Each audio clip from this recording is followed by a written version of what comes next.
welcome to the Inviting Shift podcast. I'm so excited that you're here. This is the Midlife Woman's podcast for a confident and joyful journey. I'm your host, Christina Smith, and twice a week I'll be bringing you topics that impact midlife women the most. I hear it from my clients. They have health concerns around perimenopause and menopause. We have mental and emotional challenges going on that I want to help you manage and work through. I want to talk about how we deepen our relationships and our friendships in midlife, and then what we do when we want more, how we get clear on that, and how we start moving forward confidently and joyfully, because that's what this journey is about. I want midlife women to come together, create a community to revolutionize how we see midlife. Tune in for this week's topic.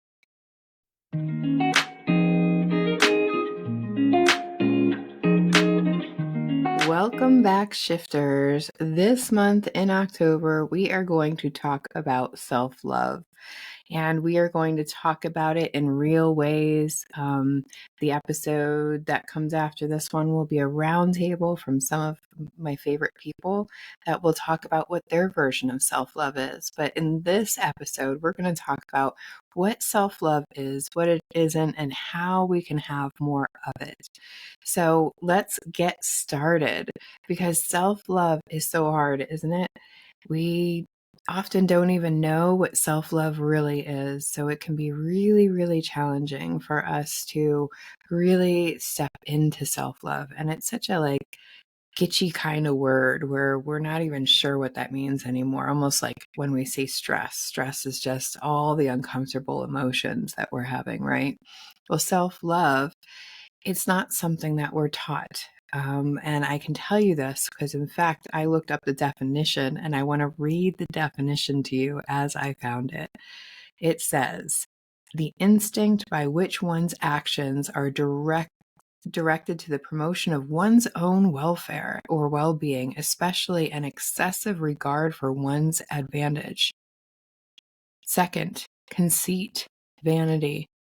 So if we're taught that self-love is a negative, if it's wrong, right? There's a really negative connotation to that, as if all people who have self-love are somehow narcissists. I think that that's such crap. It's no wonder that self-love is such a hard thing for us women to really grasp onto, even in midlife, even after 40 years of living. Self-love can be really hard to grasp onto because we have this cultural identity that self-love is narcissism, conceit, vanity, manipulation even.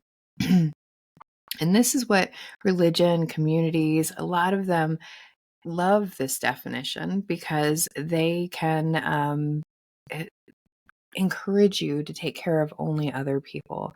But there's some huge problems in that, and I don't believe in that.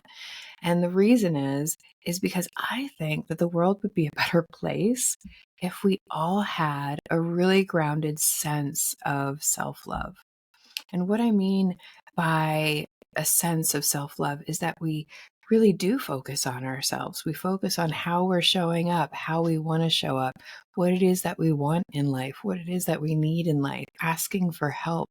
All of these things have to do with self-love, or my version, my vision of self-love.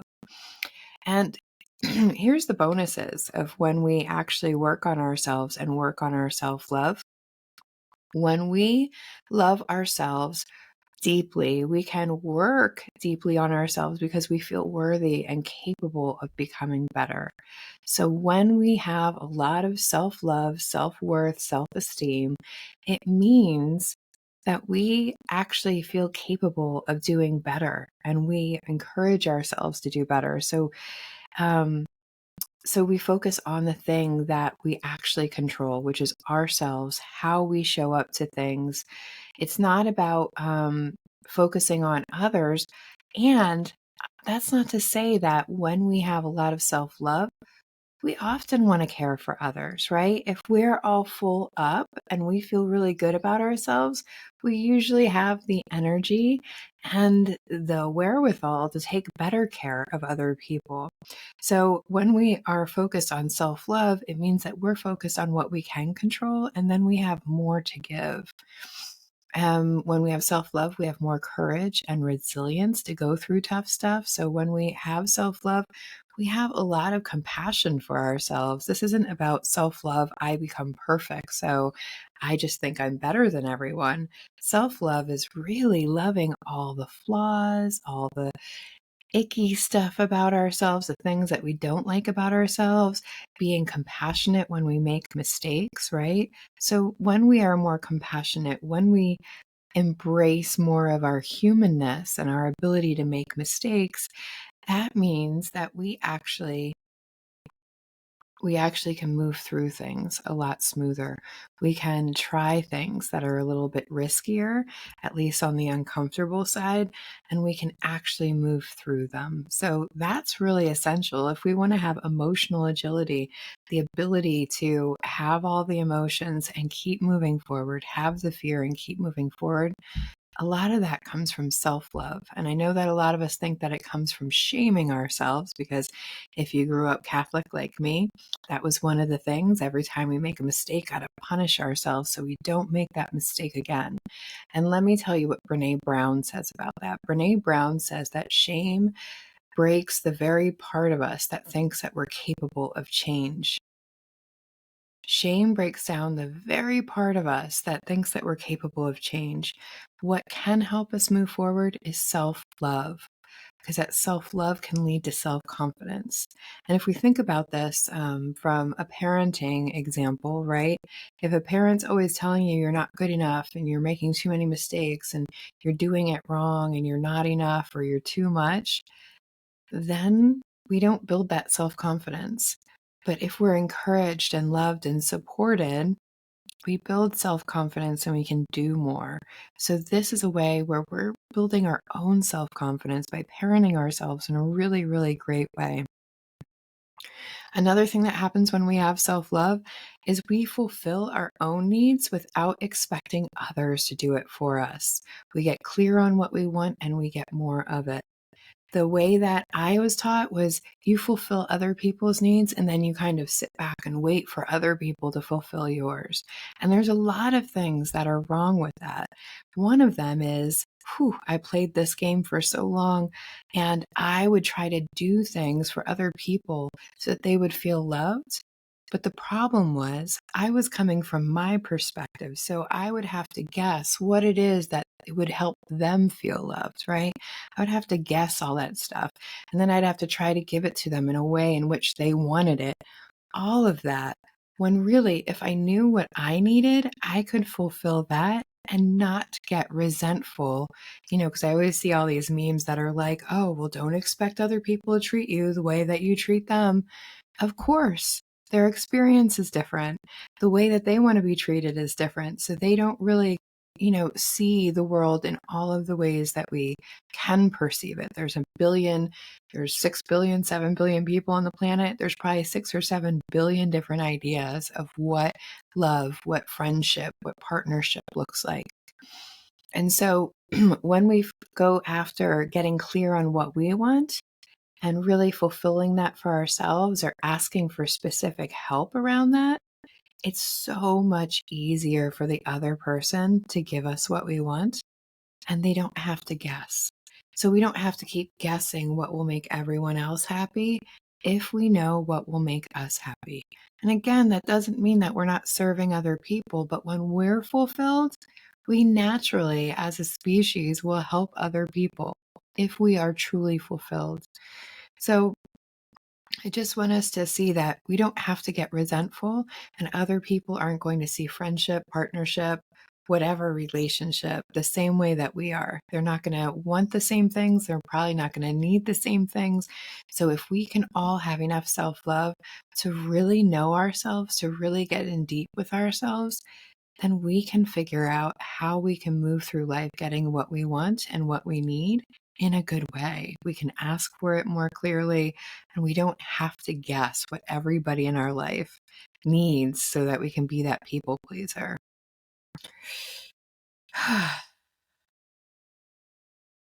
When we're in a contract, and this goes back to that same point, is often we build these contracts like, I'm going to do these things for you, and then you're going to do those things for me.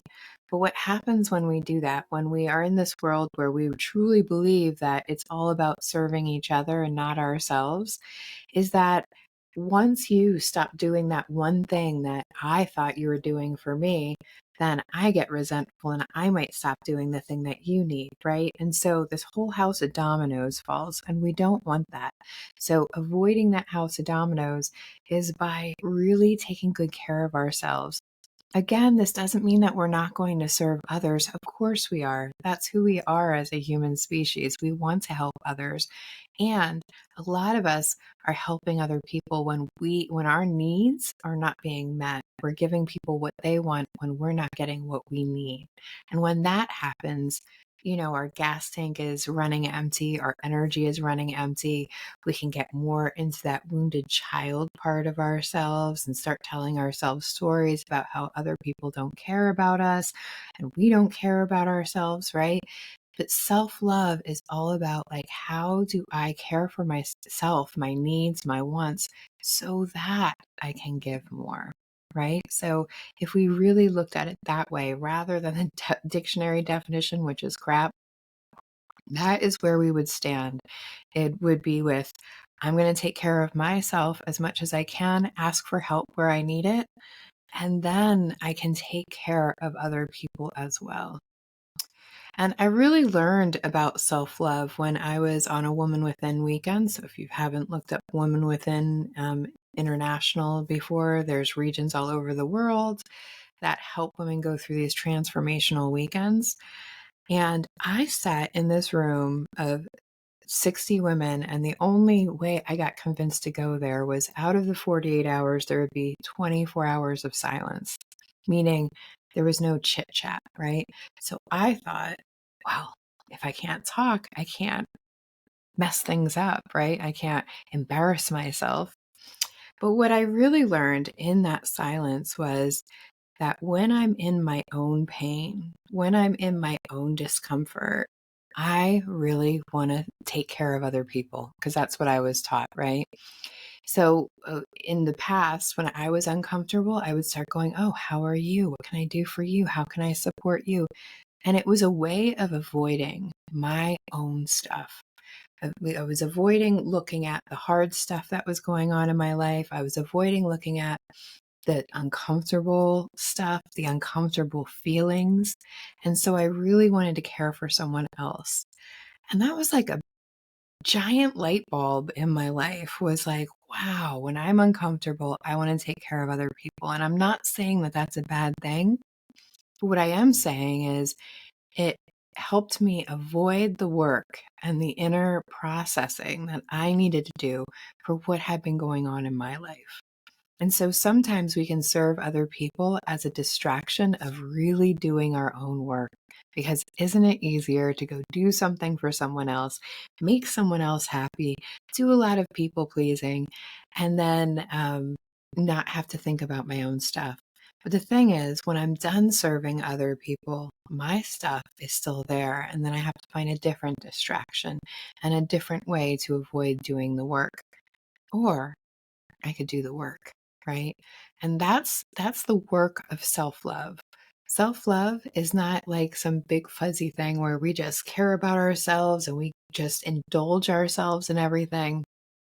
For me, self-love is actually doing the work of seeing ourselves as worthy of love and affection, even though we are the closest to ourselves and we can see all the mistakes, we can see our flaws, our embarrassing moments, our discomfort, our fears, all of our not enoughness or too muchness, right?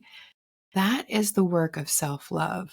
It's accepting all of those things that make us really uncomfortable with ourselves, that make us really, really human, right? Self-love is sitting with that discomfort until we can move through it. Self-love is also having that huge compassion for ourselves. Compassion. And I, with like capital COMPASSION. all capitals, compassion, because we're human, we're not robots. And in this world today, this technologically 2 plus 2 equals 4 and everything should make it easier. Like everything, all the technology and everything should just make our lives easier. And so we know what we should do, right? And as Maya Angelou said, when we know better, we do better.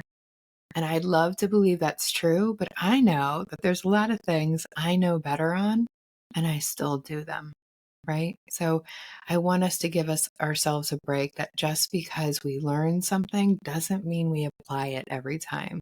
And that is human. That is not a malfunction of ourselves. That's actually really seeing the humanness in us, that we have ego, we have emotions, we have fears, we have things that are going to throw us off track. So we may not always be 100% the best person, our higher self, the best person we want to be. So that's what compassion is about, is really being gentle with our humanness, as I always say, is really understanding that our humanness means that we're not robots. We're not going to get it right all the time. And having enough compassion to go, yep, that's very human of me to have an ego and want to get defensive, or that's very human of me to try to shame myself into acting better, right? But having the compassion and being able to witness it and still love ourselves through it. Another way of self love is seeking clarity, knowing more about ourselves, really understanding ourselves. We just went through the sage archetype in the modern midlife mentorship last month.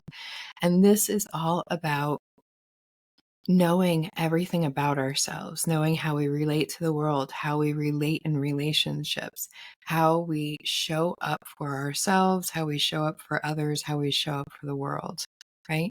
We can't get that clarity if we're so busy distracting ourselves by serving others or, whatever addiction, whatever is our distraction in our life, scrolling Facebook, right? The clarity has to come through lots of work and processing and asking ourselves really good questions. Another way that we have self love, another key of self love, is having courage. Having courage to go do the things that we want to do. If we have a calling in our heart, it's about looking at that fear in the face and being able to take a breath and moving forward anyway, even with those fears, right? So courage is one player in how we really love ourselves. Another one is being really curious instead of judgmental, because that's where we want to go, right? We go back to shaming and judging ourselves for being lazy or loud or bitchy, whatever it is, right? So instead of having those judgments, self love is about being curious. That's interesting that I showed up that way. I wonder why I showed up that way. I wonder what triggered me. I wonder how I can do that better in the future. Curiosity kills judgment. We want to stay in curiosity. And then one of the other keys is making really good choices for ourselves. And this one can be hard, especially if we haven't done the other things, right? Compassion, courage is hard if we're making really poor choices for ourselves to avoid those things, right? If all we're doing is distracting ourselves, then those choices are not leading us to self love. They're leading us to just living a distracted life. Another thing that I think is really important when we talk about self love is self worth, believing that we are worthy of what we need and want. Often we want other people to provide our needs and wants for us because it's a way of external validation of them telling us that we are worthy of that. We are worthy of having, being really well taken care of, right? So we need that external validation. But self-worth is about our internal validation, us deciding that, wow, yeah, I make mistakes sometimes, but you know what? I'm also really awesome sometimes, right? And that's okay for us to sit in as well. Okay. And then I have notes here because I don't want to go way too off. And I know I could talk about this all different. So when we talk about self-care, right? So people have a huge thing around self-care. It could look like mani and petties, which isn't my thing, but if it's yours, hey, that's your self-care. Self-care for me could be a hot bath, could be reading a book, it could be painting or doing something creative. Self-care is also how I take care of my health, right? How I take care of my body, how I take care of my mental health, how I take care of my emotional health. All of those things, the things that we do for self-love is how we care. So self-love is a way of seeing ourselves and being with ourselves.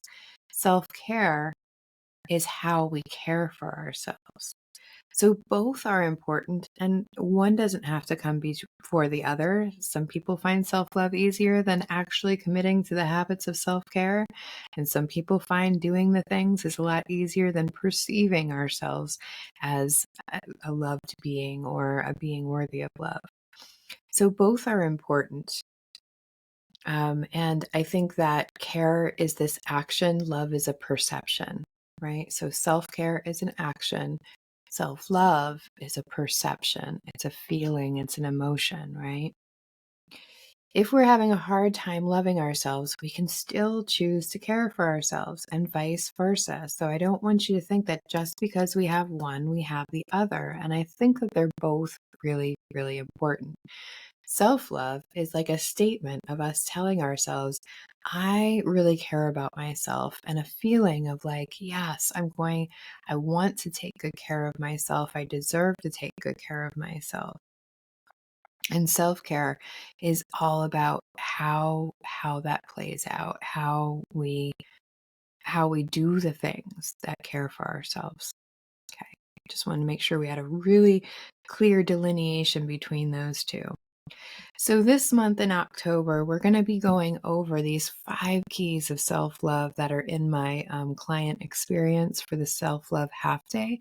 We're going to talk about the 5 keys that I've come up with around self love, not necessarily self care, although, of course, self care is linked, but self love. And those parts are compassion, courage, curiosity, clarity, and choice. Those are the things I'm going to be breaking down in the odd numbered episodes in October. I hope that you'll tune into all of them because they all have really good tips and rituals and exercises that you can be doing. And especially like when we combine that compassionate curiosity. It's so often that it's the way that we've shamed ourselves or the messages of shame that we've taken on that is preventing us from actually loving ourselves. Like we're not enough or we're too much in order to be accepted, worthy, and loved. And that's not true. We're all welcome to step into self-love. The big thing is going to be giving ourselves permission. This is the hardest part when it comes to any shift because we have these old defaults in our brain that says self-love is selfish, serve other people can validate your worthiness by how much you serve, right? All of those things. We still want to give ourselves permission. And I want to tell you, I still have challenges with this. When I wake up in the morning, I want to go straight to my computer. I want to get some work done, right? Because that's where I have put the value on me in my past. This big warrior archetype that, see stuff to do, go do this stuff, right? Got a goal, go directly there, do all the steps and get there.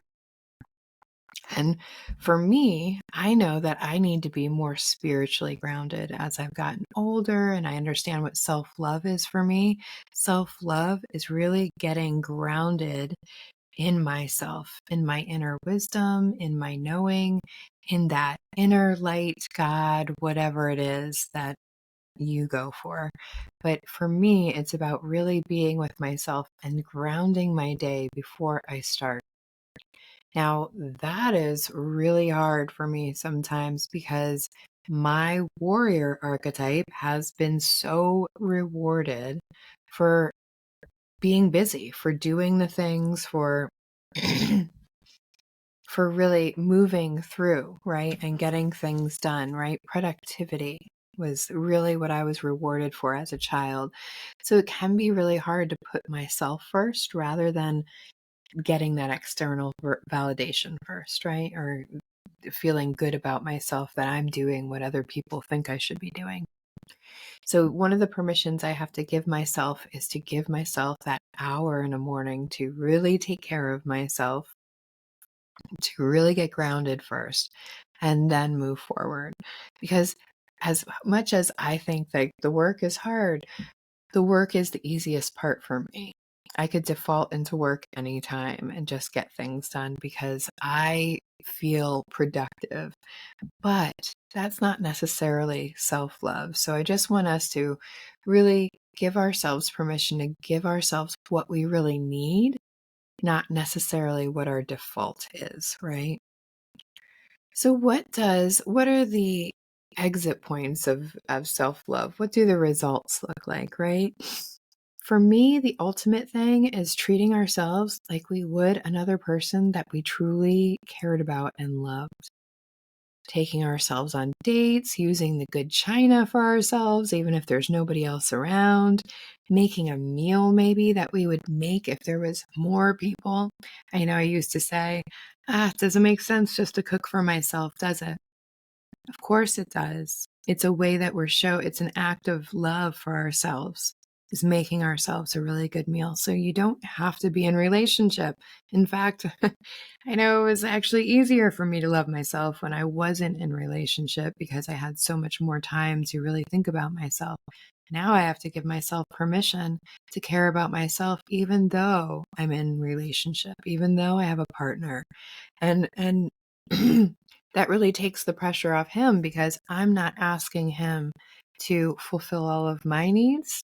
I'm seeing myself as someone I love so that I can take care of my needs because I really care about this Christina person. That's where I want you to be. It also looks like creating good boundaries for ourselves, following through on our commitments to ourselves, right? Staying focused on what we really want, showing up the way that we truly want, not just by happenstance. So, all of these things are what it looks like to really love ourselves. Boundaries, especially putting down perfectionism and loving who we are and the unique way that we do things, that can be self love. I just want to talk really quickly about archetypes and self love because I'm sorry. Because I think that archetypes are really important. They can help us step into different energies and see all the different parts of ourselves. So, when we talk about self love, one of the biggest archetypes that come up for me is that mother archetype. Now, the mother archetype is the creator, right? She births things, whether that's children or businesses or ideas or projects or books, whatever it is, right? Anything that we think of in our mind and bring through to fruition, nurture it, right? And take care of it. The mother archetype is so important because that is how we can reparent ourselves, right? That is how we can reparent ourselves. So, even if you don't have children, you can imagine how we would treat a child. We wouldn't sit there when they make a mistake and go, "Oh my God, you're so stupid. How could you not know how to do that? What's wrong with you? Why do you do things like that?" Right? Those kinds of questions aren't necessarily going to be helpful. That's going to put that child in shame. But if we can be compassionately curious and start saying, "Wow, that's interesting. How did you come to that conclusion? Why would you have made that choice? Could you make a different choice, next time? Could there be different consequences or outcomes next time if you did something different?" Right? There's a compassionate curiosity when it comes to mothering. We're not there to torture that child. We are there to really care for them, help them, be guided, help them learn by teaching them in a good way how to keep moving forward, how to learn things, how to live their lives in a good way, right? That's what we're there for as parents. So getting into our mother archetype and really seeing the wounds of that inner child and the terrible stories that they're probably shaming themselves with, and caring for ourselves like we would children, right? We also have a lover archetype, which is all about the beauty of things, of being in connection with ourselves and others, our sensuality, our sexuality. That's another way that we can love on ourselves, right? Of being a really good lover to ourselves. And I don't mean that just sexually. I mean like taking ourselves out on dates, treating ourselves like we would someone that we were in that space with, that we really truly loved and cared about. We can also use the queen energy to empower our inner love, right? Because our queen energy, if you think of a sovereign, they see the whole kingdom and all of the people and realize everybody's got mistakes and all we can do is our best, right? And so that they can see the big picture and plan for the bumps in the road and really love ourselves through it, empower ourselves through it. And I would just give your warrior one hint is that self-love isn't necessarily the warrior's domain outside of protection. So when it comes to making boundaries, that's something that the warrior can definitely do for self-love. When it comes to self-care and actionable things, that's something our warrior can do. But a lot of the time, our warrior energy is actually getting in our way of self-love. So we just want to be weary of that. When I want to run to my computer first thing in the morning and start doing work so that I can feel productive, that is not self-love for me, right? I don't know what it looks like for you, but that is not self-love for me. That is me going back to that place where I'm only worthy if I'm producing. I'm only worthy if I'm creating something or making something happen or following the steps to my goal. And sometimes we have to let that warrior down and say, "Hey, warrior, I don't really need you right now. If you just want to give yourself a rest, I'm going to step into lover energy and really get connected with myself before I start my day." And then I can step into warrior, right? So warrior should be an energy that we step into consciously rather than just our default that shows up all the time. And I know you Gen X, I know that that's how we show up is we are constantly thinking that what we do is more value than anything else. So, this is where I want to leave you for this week. But this whole month is going to be about self love. So, if you're just finding episode 9 now, I want you to go through the rest of the month and see what you think about self love. See if this can shift you a little bit. And I just want to leave you with the question to start off with was, what does self love look like for you? That's it. Thanks for joining us this week, and I will talk to you again soon.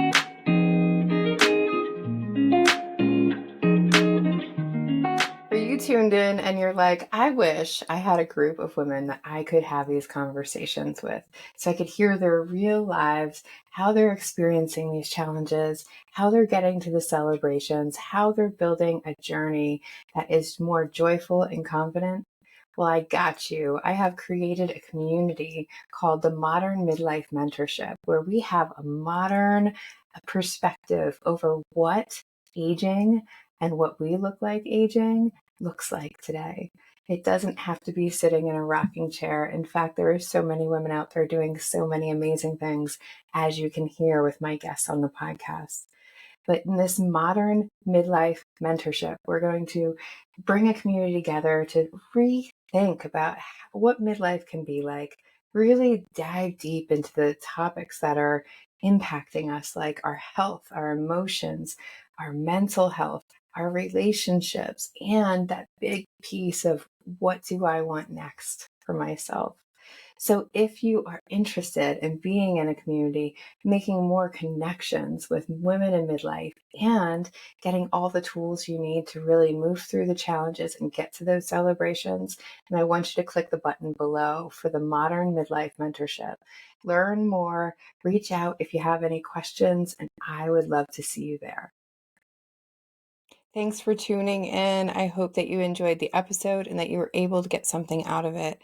If that's true, then on Tuesdays and Thursdays, every week this season, I am going to be releasing more. So make sure that you hit that subscribe button, hit the like button, leave a comment. It all really helps us get seen by more women so that we can really revolutionize how we see aging and how we see ourselves while we're aging, so that we can age more joyfully and confidently.